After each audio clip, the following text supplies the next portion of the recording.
Want to stop juggling spreadsheets, calendars, and a dozen apps just to run your rentals? Lodgify makes it easy. It's an all-in-one toolkit for hosts. Build a direct booking website, automate guest messaging, and keep all your channels in sync. Running your rental business your way has never been simpler. And for Good Morning Hospitality listeners, you can get 20% off any yearly plan with code GMH20. Just check the link in the show notes to get started today. Welcome to Good Morning Hospitality, your one-stop shop for the latest news, noteworthy trends, and thought-provoking discussions across the industry. From hotels to short-term rentals to all things travel and hospitality, you'll find each episode equips you with the information that you need to start your week. Join us on Good Morning Hospitality every Wednesday, wherever you get your podcasts. Good morning. Good morning, Sarah. Happy Wednesday to you. Yeah, happy Wednesday to you too. Oh my gosh, where are you? This is not your normal background. It seems like you might be traveling somewhere. I mean, just doing a little staycation. I'm at the Fairmont Breakers in Long Beach. So it's cool. I actually have the Long Beach port right out there. There's the Queen Mary. It's kind of cool. And this hotel is awesome. It's historic. And they basically reopened last year in 2024. It is stunning, hands down the best hotel in the area. So I got a chance to come here and check it out, do a one-night staycation, had dinner on the upstairs yesterday. It's phenomenal. This is a really, really a great hotel. And I'm a big fan of Fairmont beds. So look at you, the Fairmont and the LBC. Wait. To you live. Oh my gosh, I should have said that. You did it. You did it first. That's great. Yes. I got LBC. Thank you, Steve Dogg, for that. Some Dr. Dre. Oh my gosh. For your older millennials out there. We're But so anyhow, cool. I love it. Lou, hello from lovely Charleston. Lou, I'm actually trying to plan a trip to Charleston. I've never been. We've talked about this on the show, and I need to go. So I've never been. We've been talking about this for so long. You filmed there live last year. I forget what the hotel name was that you were. But we had there was on the general manager. He was awesome. The Spectator, as well as the French Quarter Inn. By the way, we should take this show on the road. We should just figure out a cool spot. By the way, we're going to put this out there for anybody. If you would like the two of us to come and do a show from your respective property, let's make it happen. I want to pick Charleston as the city. I'm picking Charleston. Okay. All right. So Charleston's the city. Who's going to invite us? Yes. I'm going to find someone to invite us. We're going to do it live. Yeah. It'd be fun. I think it'd be a lot of fun. And plus, we have vacation rentals there that we manage through my hospitality management brand, Tangy. So I need to make it happen. As a producer, I approve of this message. So, yeah, let's get this show on the road. Let's get this show on the road. Woo! Snickers coming in from the back. I love it. Amazing. That's the magic of what we do here on GMH. It's amazing.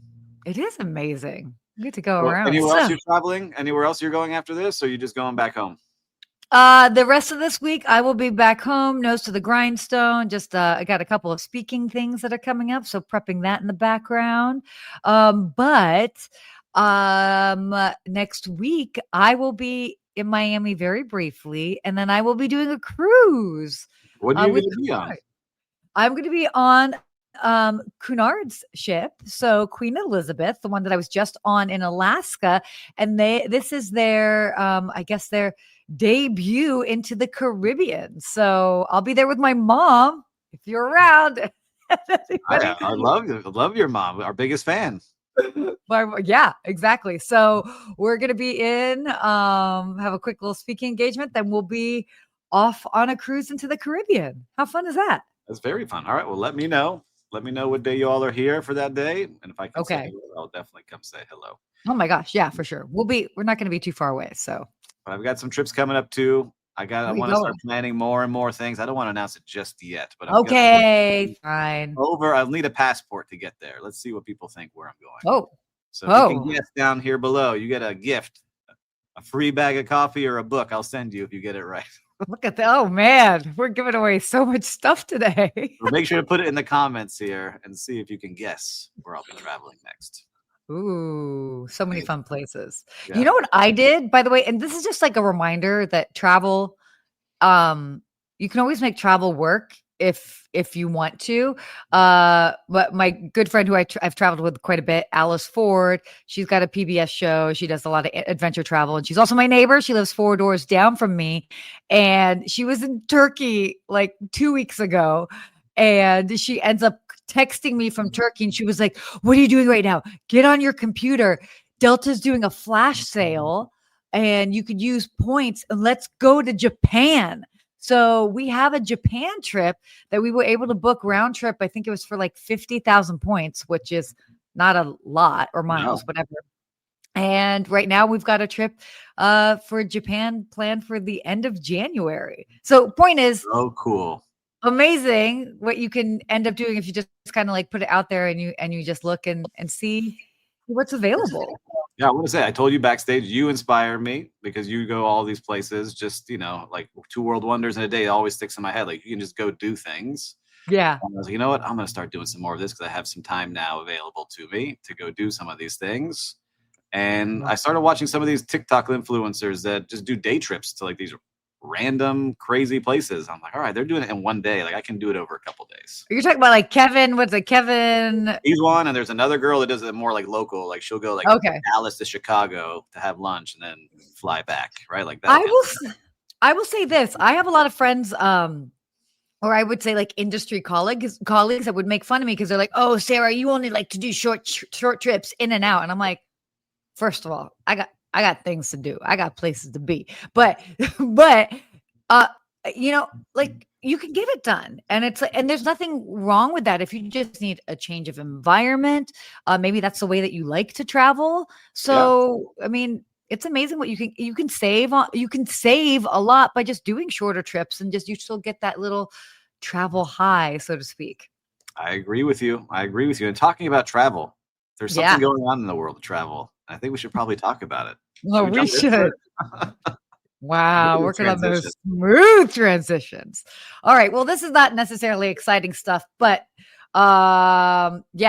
So air traffic controllers. If anybody's been paying attention to the world of what's going on, basically in light of the government shutdown that's happening, for those that might not be aware, that's going on, and air traffic controllers are government employees and they are not getting paid. And so, of course, with that, they are calling sick. And more are actually calling sick, and they're not coming in. So they're saying they're reporting a slight uptick in calls among air traffic controllers. I mean, I feel like there probably will be more. And by the way, just here in Los Angeles, Burbank Airport on, was it Sunday evening? There was nobody working the air traffic controller tower. So yeah, this is very real. AI is going to start coming in and replacing all these jobs that require so much data information and scanning the skies. But can we put up that screen one more time, Will, if you got it? I just want to point out that Sean Duffy, I'm not getting to politics here, he's the Department of Transportation, I think is what it is. Plus, he's in charge of NASA. He was on MTV's Real World when I was in high school. And so it's always weird for me to see this. He was? Now I'm going to have to look that up. Yeah, look him up. Sean Duffy, MTV Real World Boston. And then you start watching what he was doing on that show, and now he's in charge of so many things in our government. It's just a funny thing for me to see. And when I saw this article. So anyhow, I don't know if I had a point to it, but other than, hey. That's what you wanted to say? You were just giggling over there? Yeah, I really hope that we get this straightened out, especially for travel, and it doesn't start to affect longer lines, because it starts to be a domino effect. You don't feel it at the very beginning, but then if it starts to mount little by little, all those delays and cancellations start to pile up. And we've seen that before, where all of a sudden you're not making your connections, your luggage doesn't get to where you need to go, all of these things because there's so much issues with the flights being made. I actually think the air traffic controllers, this whole specific situation, is going to be the reason why we get what ends the government shutdown. I actually think that this is going to be the reason, because if it goes for much longer, whether they stage a walkout, I don't know, whatever it might be, like, because here's the thing right now. And I was just talking to my travel agent friend of mine last night, and he's been working in the travel industry. I mean, he's 65. He's been working in it for a long time, big aviation geek. And we were talking about it last night, and he's like, right now it's not necessarily leisure travel. Right now is business travel. So if you stop people from traveling, no, like right now, it's an issue. Like that's affecting commerce. And that's cargo planes. That's all the FedEx, UPS, all the packages, Totally. everything. That's everything. So let's see if they can get this figured out. But yeah, I like what Lou said. Point made and terrifying. Sean Duffy, check him out. Real World Boston. There he is. Oh, there we go. Oh my Anyhow, gosh. that I was my can't. point of that article that I took from that. I'm glad you had such a serious point. Meanwhile, I'm talking about how to end the government shutdown. Good times. Good times. Yeah. Which is the best Real World? Was it Boston? I think Miami was the peak Real World. Anyhow, I used to watch it. I used to love watching it, but I cannot remember. I can't remember. That was like when we were maybe just a little too young for Boston. That was one of the first ones. That was like New York, Boston, and it started jumping into Yeah, it. and then but I mean, I do remember being in college and like loving watching it. Yeah. Road Rules, Real World, all those. I never got into Road Rules as much, but definitely Real World. And then, oh my gosh, what was the one that?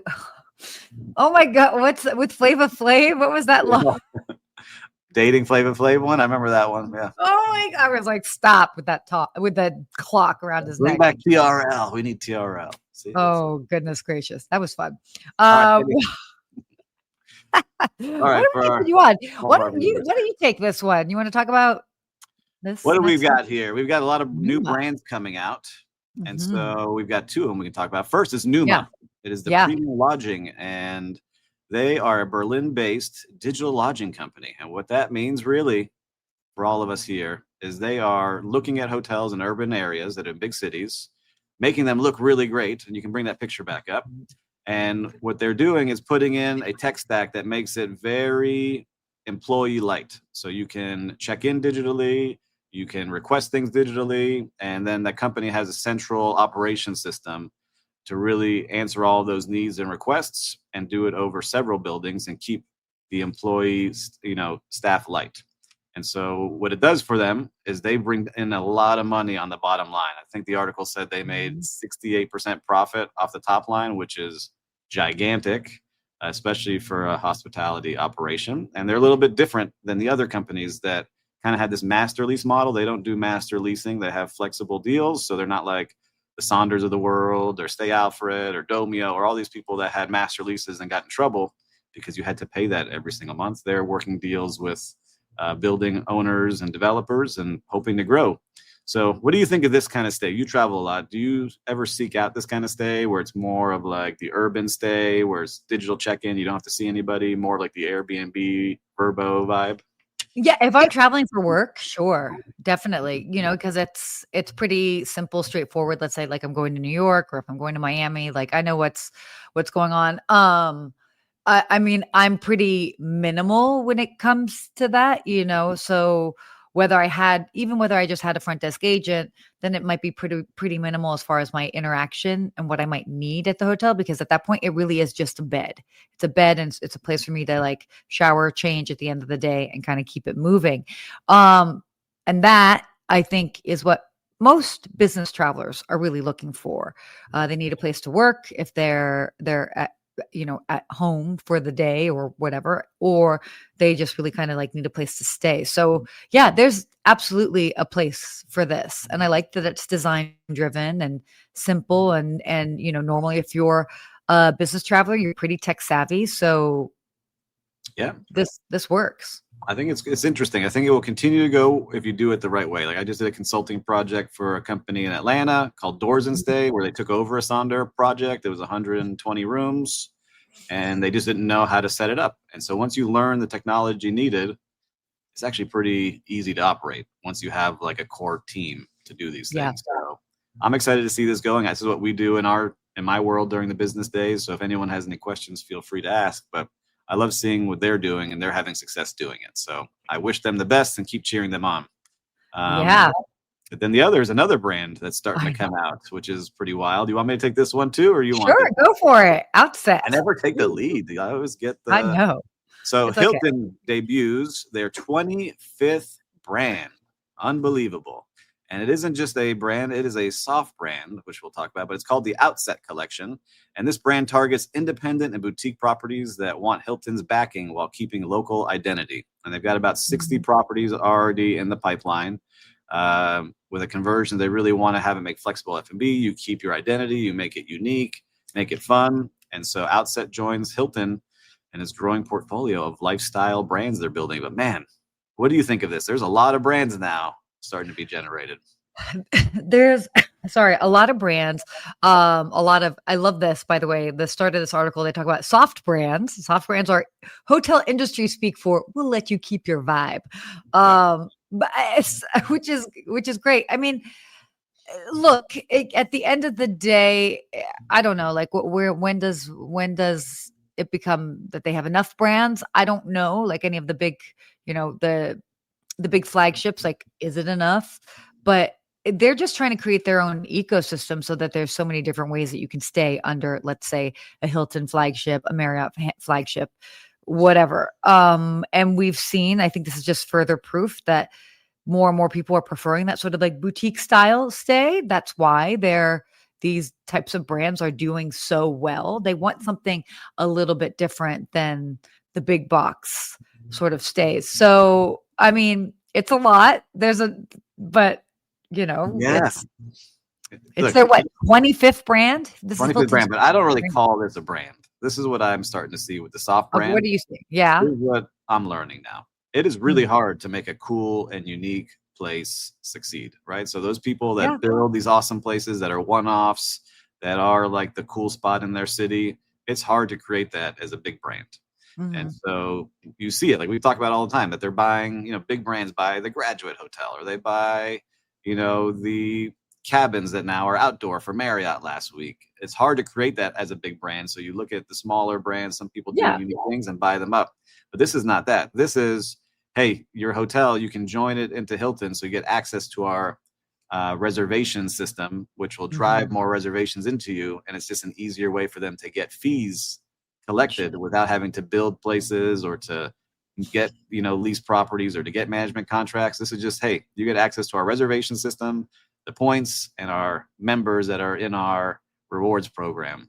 And you pay a big fee to get those people in. And so it's a decision for those independent hotels to say, all right, are we crushing it? Or is our marketing really not that good? And we need to join Hilton so they can really pump up our marketing and drive reservations. So that's what it is. It's really a business decision. Sure. It's easy for the brands to grow because you get fees for access to those members. Or do you do like some of the properties we've talked about that are ultra successful on social media, can drive all their direct bookings through that, like we were talking on TikTok and Instagram. So it'll be interesting to see how this continues to evolve in travel. Yeah. I mean, I think you said it perfectly. I mean, look, they both need each other for different reasons. And especially right now where, I think which we'll kind of dive into our next topic here. But like you could say travel's softened a bit. Obviously, luxury travel's still kind of going strong, but in general, travel's kind of in this softer spot. And so this is a time where businesses, be it independent hotels, be it the bigger brands, are like, okay, well, how can we better our positioning? So to me, it only makes sense given the current climate of things. All right. How many Hilton brands can you name? Quick. No, don't do this. I can't really think. Hilton, Waldorf. What else? Hilton Tapestry collection. Fake. That's soft brand. What are the other ones we got? Oh, you're talking about like, I don't know. Oh, goodness gracious. Don't make me do this game. I don't know it. See, it's hard. It's 25 brands. Let's tighten up some of the others and make sure we know them really well. Anyhow, holler at us. We'll help you. Crazy. All right, let's go on to our next topic here. This matcha tea today. I'm ready. Oh, wow. Look at you. Well, I'm only 3 hours behind you, but I'll get there eventually. So this is interesting. US RevPAR. Ooh, trends are weaker than expected. So US RevPAR growth came in below expectations for September.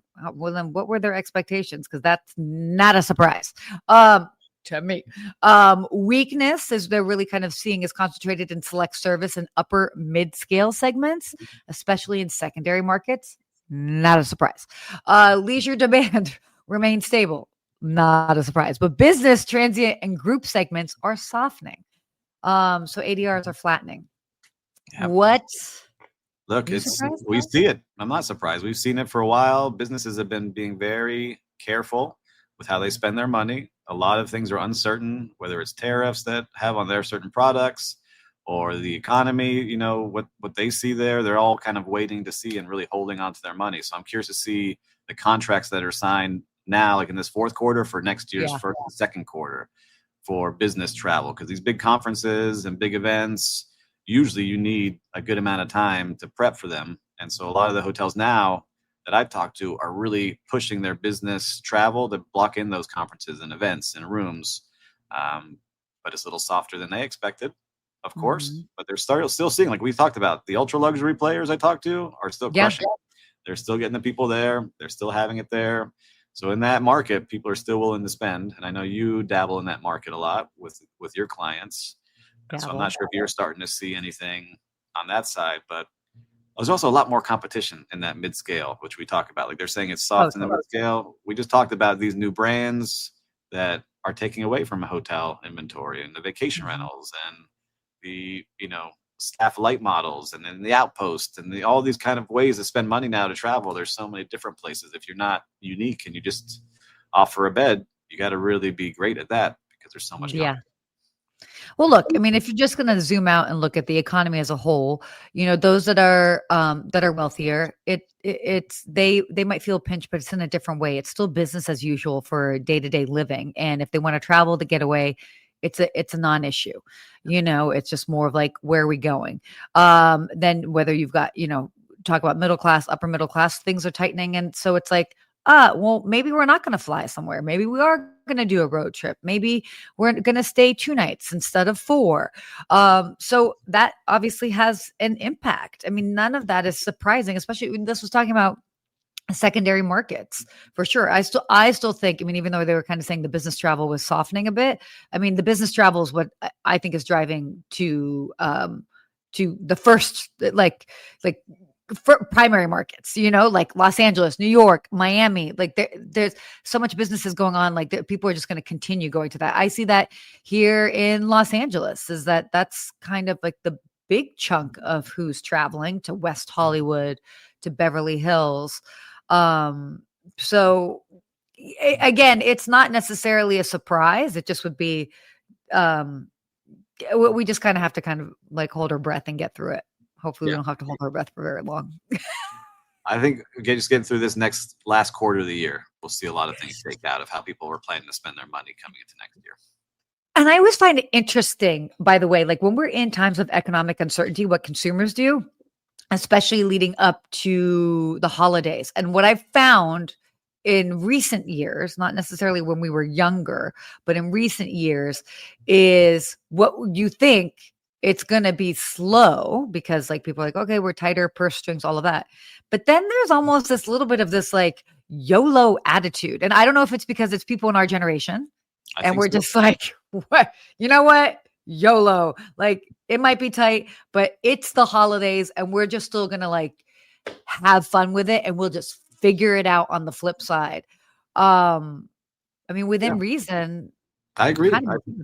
I still think people are like that I think 2020, what really woke a lot of people up. And I know that's 5 years ago, the pandemic, but I still think about things like, man, like you never know. I had people that I was close with pass away during that, and they never had the chance to do all the things that they wanted to do. And so I'm sure there's a lot of people like that too. Like, look, I'm going to do the things that I want in this life that we've got. So live that life. Just don't get yourself in giant debt and bankruptcy, but don't get arrested. Yeah. Well, it depends what it's for. Could be a good story. If it's a good story and you can get out pretty quickly without a cavity search, then you're good. Why don't we? Oh my gosh. Too early. Whatever.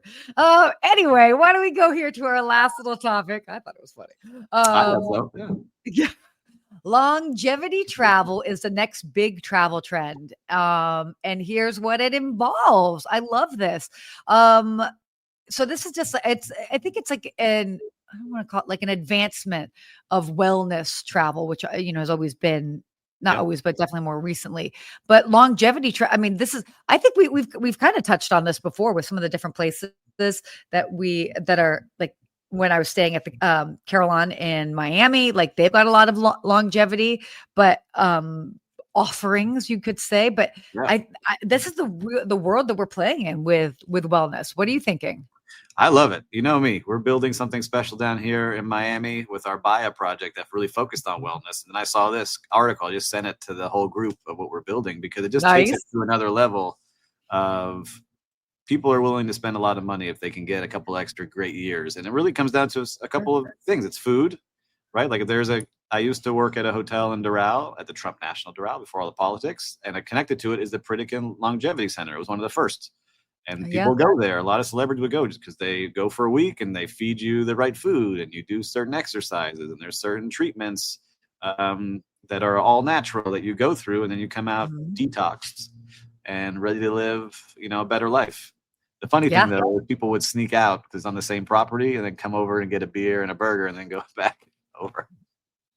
But anyhow, they're still paying for that longevity and enjoying it. And Ryan Fletcher is over at the Carillon. Let's put that on there. Look at that shout out. Woo! Hey, Ryan. Let Patrick know we gave a shout out. Here on Good Morning Hospitality. Well, it makes sense, like I don't know. I think about like my daily habits and like my daily vitamin routine. I'm like, first of all, I'm like, does this mean that I'm old? I'm going to compare. How many vitamins do you take per day? I take probably like I take 3 or 4 like supplements and stuff like that. So I beat you. Yeah. My morning routine is 11. We'll share offline. Fish oil, vitamin C, 23. Lou takes 23 vitamins a day. I like it. Some people say we're crazy, Lou. I don't think so. We'll keep it going. I feel good the days I take them. But I don't know. I've also always been in like that sort of like longevity game and like what you can do to just make yourself feel better. And it was interesting because I was just at a wedding this past weekend. One of my former colleagues from the Peninsula Beverly Hills got married. And it was so cool because I was going to the wedding. And I was like, I'm going solo to this wedding. I think I'm going to know some people. I knew like 25 people and it was like a reunion and it was funny because people were like, oh my gosh, what are you doing? You look the same. And I'm just like, I don't know. I mean, part of it's genetics. Very stressed. Yeah, you got good genetics, but you're not ever stressed. I don't see you ultra stressed ever. I think that's a big part of it too. I get stressed. I think managing it in the right way. But honestly, like, I mean, without sounding like, okay, I'm at this hotel. I didn't have anything to drink last night. I had them make me mocktails. Like I just didn't want anything to drink. I was like, I might want to do some work when I get back to my room. I've been not being a big drinker and never smoking, I think are huge parts of it. Not everybody do their own thing, but that's, to me, I feel like a very. Yeah. And you hike and you're outdoors and you do a lot of great. I do work out a lot. Yeah. I work out. Look at those guns. Oh my God. But yeah, I think this is going to continue to go. Like our friend Ryan watching now over at the Carillon. You've got so many great places that are really focusing on this. And you feel good. Like you really notice the difference when you sit down and eat mindfully. I experienced it again with Ryan and his team. The chef brought out things from a local farm that you haven't had. And we had a whole lunch of that. And when you have like an unhealthy lunch and you really feel it, like you feel like down and man, my stomach hurts. We left there like the group that we were with, like, man, we feel awesome. Like we're ready for the rest of the day versus like that lunch feel. So it does make a difference. And I'm excited to see how hotels really do this and focus on the blue zones because Miami Beach is trying to become a blue zone.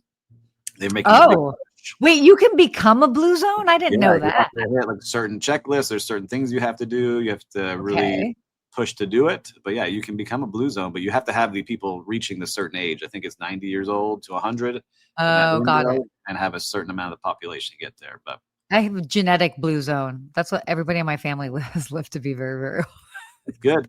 It doesn't make sense, but crazy. Well, this is awesome. I love that we're talking about longevity. And I want to be mindful of the time here. Yeah. So should we go on to our real-time recap? Let's do it.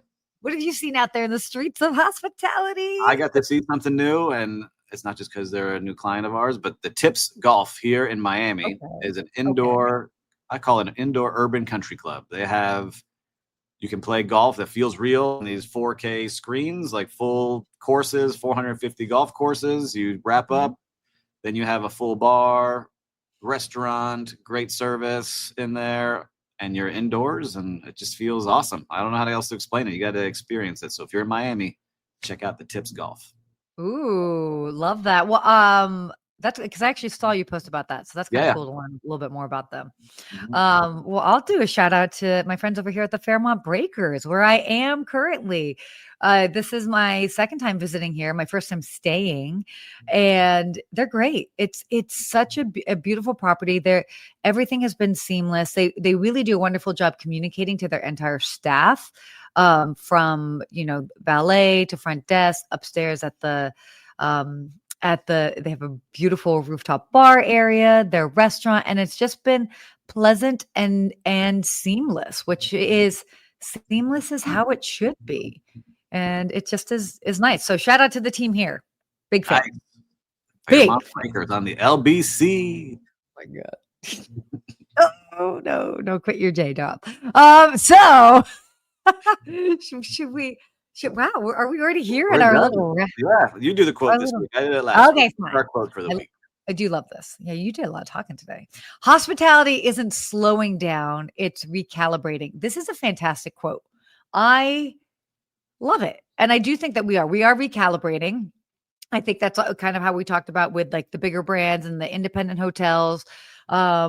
Even travelers are also just like, okay, well, like, how are we traveling differently? Like, what makes sense? Well, we do know that, as you mentioned, travel is still top of mind. Experiences is what people are spending money on. They might just have to do it a little bit differently. So, yeah. And I take this quote another way is you can use the good hospitality, not just to slow down your life, but to really figure out new things about yourself and how to experience new things. So I think you can take it from both sides. I like that. Quote for us today. Thank you, Lou, for always joining us here. So who knows? Maybe you'll be at our live show, Lou, when we go to Charleston. Ooh. I said it. Audience of one. No, but a very important one. Okay, fine. Yeah, fine. For us. Well, this was a great show. How fun. Show. I loved it. Another great week with you, Sarah. Enjoy the rest of your week. And until next week, everybody, stay hospitable. Stay hospitable.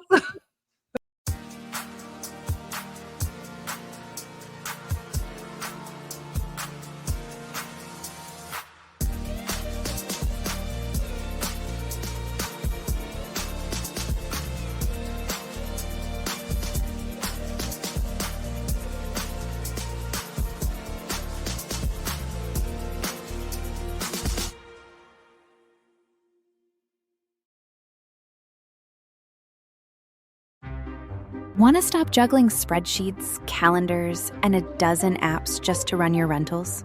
Lodgify makes it easy. It's an all-in-one toolkit for hosts. Build a direct booking website, automate guest messaging, and keep all your channels in sync. Running your rental business your way has never been simpler. And for Good Morning Hospitality listeners, you can get 20% off any yearly plan with code GMH20. Just check the link in the show notes to get started today.